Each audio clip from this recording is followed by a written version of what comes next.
show you a few still photographs, take you through those, and answer any questions that we're able to answer at this point in the investigative process.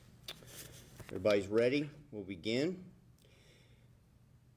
LPD was initially called to the 2100 block of 17th Street at 9:32 p.m. on January 19th for the report of a domestic disturbance. An LPD officer was able to locate the suspect, identified as 22-year-old Taylor Floyd Sutton, along with the female victim, both walking in the area of 18th Street and Avenue U.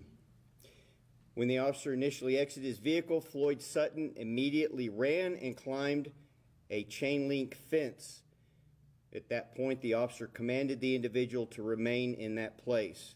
The suspect did not listen to the officer and instead continued to evade. The officer was able to traverse the fence and follow. As Floyd Sutton continued to flee, the suspect attempted to hide from the officer in front of a nearby residence. As the officer closed distance, the suspect once again identified the officer's presence and continued his flight. As the officer chased the suspect into an empty lot, the officer continued to give the suspect commands to show his hands. However, despite the instructions, the suspect produced a semi-automatic handgun and turned towards the officer. At this time, the officer fired his weapon, striking the suspect. Once additional officers arrived on scene and it was confirmed that no additional threats of a weapon were present, officers initiated life-saving measures. The suspect was transported to UMC where he remains in critical condition. A handgun, not the officer's, was recovered from the scene, which I'll be able to show momentarily on the screen. It's important to note that the entirety of this incident, from the time the officer arrived on scene and exited his patrol unit until the shots were fired, was approximately 22 seconds.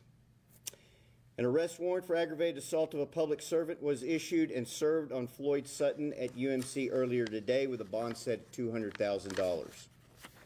The officer involved has been with the department 2 years and is currently on routine administrative leave. I want to point out that the suspect had multiple opportunities prior to the officer engagement to stop, to submit to handcuffing and arrest as directed, as well as to get rid of the weapon system which remained on his person throughout the duration of his flight. I'll now show you these stills. As you can see here, this is our suspect at the end of the foot pursuit, who is now turned towards the officer and has produced a firearm. I realize it's somewhat grainy. We're trying to clean that up, but this is pretty much exactly what the officer saw, only in a clearer version. Next, please. This is the weapon system lying beside the suspect after he was engaged by the officer. Once again, you can see here's the suspect and here's the firearm, and he released from his hands after he was engaged and fell to the ground. This is before additional officers arrived on scene and life-saving measures were initiated. All right. Does anybody have any questions? Yes, can you say who made the initial call? Was it the female victim or somebody else? No, ma'am. It was a third-party witness who observed the initial assault. And then, have y'all had any prior run-ins with Floyd Sutton, or did he have any warrants? We have had prior run-ins with him on a variety of charges, very similar to the ones that you saw or that we've already discussed. And have y'all been able to run anything on the gun? Was it a stolen gun? Did it belong to him? The gun is not stolen. I can say that. Anything else? Chief, we've seen a number of incidents, and we tell the public that there's a shooting review. Can you kind of explain what that process is and how typically how long that takes? That will be dictated by how fast the criminal investigation is conducted. Obviously, there are multiple facets. Our Metro unit is conducting that investigation, comprised of LSO and LPD personnel. LSO taking the lead, of course, because it is an LPD officer involved.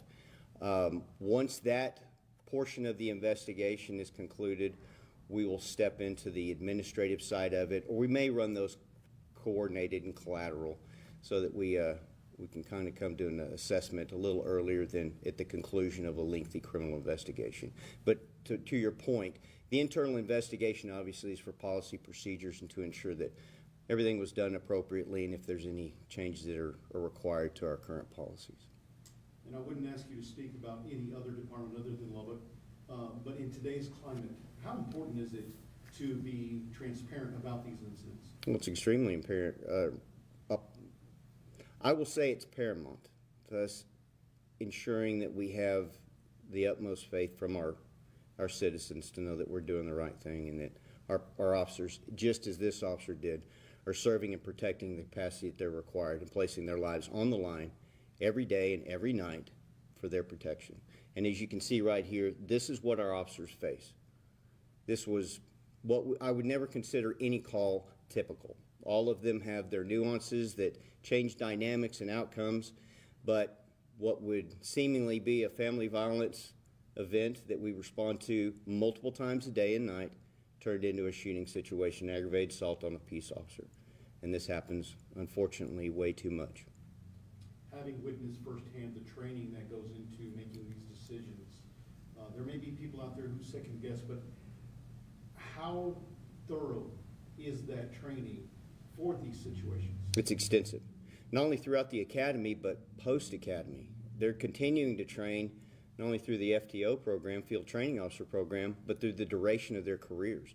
I've been doing this for 34 years, and I go through multiple training events every year to ensure that I can handle situations like this just like a first-year officer. This is an ongoing evaluation process of our officers, of our techniques, and an evolution in how we handle situations. We have to stay on top of it. I just was wondering if the initial call mentioned anything about a firearm or any weapons. No, it did not. No firearms were mentioned in the initial call for service.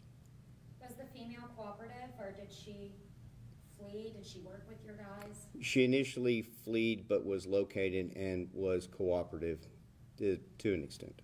Is she in custody? She's not in custody, no. She was not arrested. Anything else? No? All right, thank you all for being here.